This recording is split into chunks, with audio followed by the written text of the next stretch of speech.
Hello everyone, welcome back to my channel Kritika की रसोई। आज मैं यहाँ आप सबसे इलेक्ट्रिक चॉपर के बारे में डिस्कस करूँगी, इसके रिव्यू दूँगी। तो ये इसके कुछ पार्ट्स हैं और किचन में ये आपका बेस्ट फ्रेंड होता है। आप जानते हैं कि कुकिंग प्रोसेस में जो सबसे टाइम कंज्यूमिंग प्रोसेस होता है वो होता है सब्जियों का काटना, और अगर सब्जियों को बारीकी से काटना हो तो ये काफ़ी समय आपका ले लेता है। तो ये कुछ इस तरीके का होता है। हम इसके अंदर अपने वेजिटेबल्स रखते हैं और यहाँ पे ये इसका ब्लेड है। कभी कभी इलेक्ट्रिक चॉपर्स में 3 या 4 ब्लेड्स भी आते हैं।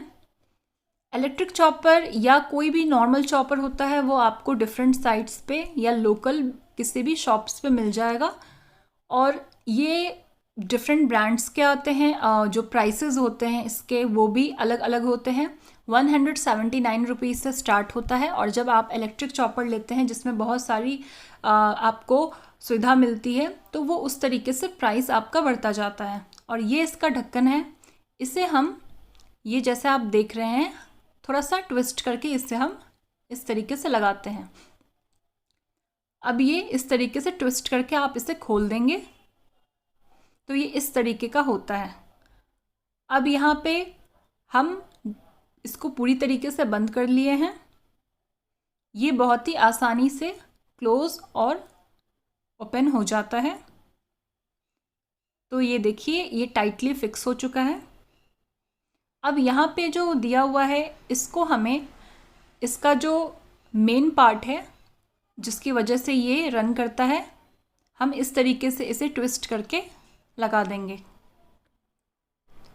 तो यहाँ पे इस तरीके से इसको ट्विस्ट करके लगा देंगे, और जब ओपन करना हो तो हम इसी तरीके से घुमा के इसे खोल देंगे। अब यहाँ पे 2 बटन्स दिए गए हैं, ये यूनाइटेड का है। यहाँ पे इसमें 2 लाइनिंग है और ऊपर वाले में सिंगल लाइन है। सिंगल लाइन से आपका स्पीड थोड़ा कम होता है और डबल लाइन से तेज़ हो जाता है। और इसको हम सॉकेट में डाल लेंगे। तो अब यहाँ पे हम कुछ और पार्ट्स देखते हैं।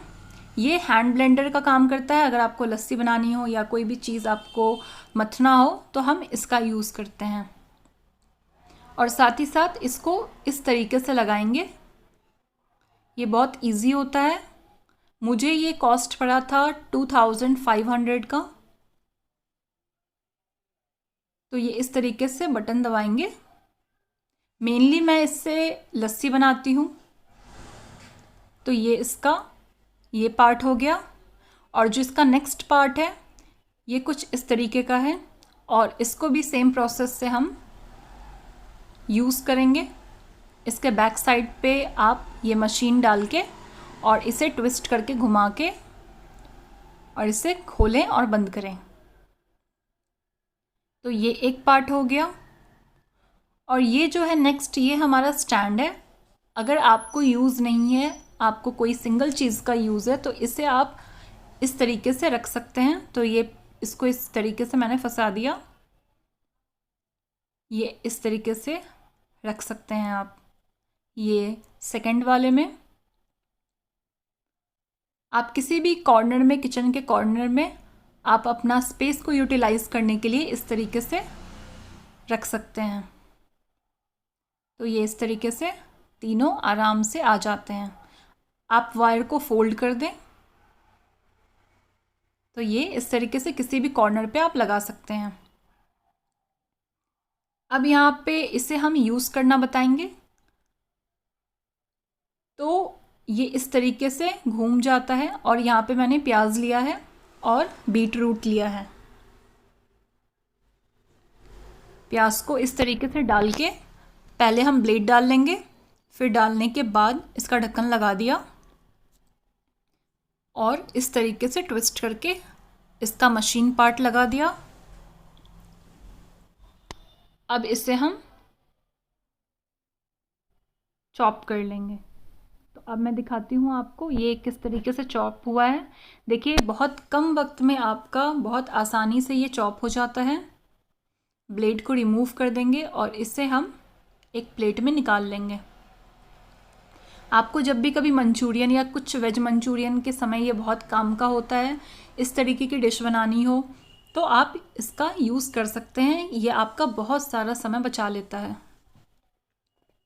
तो देखिए कितना महीन चॉप हुआ है। अब हम यहाँ पे बीट रूट ट्राई करते हैं। तो आपको इतने बड़े पीसेस में इसे काट लेना होगा। फिर सेम प्रोसेस से इसका ढक्कन लगाएं और फिर से हम इसे चलाएंगे। बीट रूट क्योंकि थोड़ा हार्ड होता है तो ये थोड़ा सा वाइब्रेट करता है, पर जैसे जैसे पिसेगा वैसे वैसे ठीक हो जाएगा। तो ये मैंने प्याज को जो चॉप किया था, इतने प्याज को चॉप करने में बहुत टाइम लग जाता है अगर आप हाथ से करो। और देखिए बीट रूट भी कितना अच्छे से हुआ है। अगर आपके पास ये नहीं है तो ज़रूर घर पे लाएं। अगर आपने अभी तक मेरा चैनल सब्सक्राइब नहीं किया है तो जाके सब्सक्राइब करिए, लाइक कीजिए और शेयर करना मत भूलिएगा।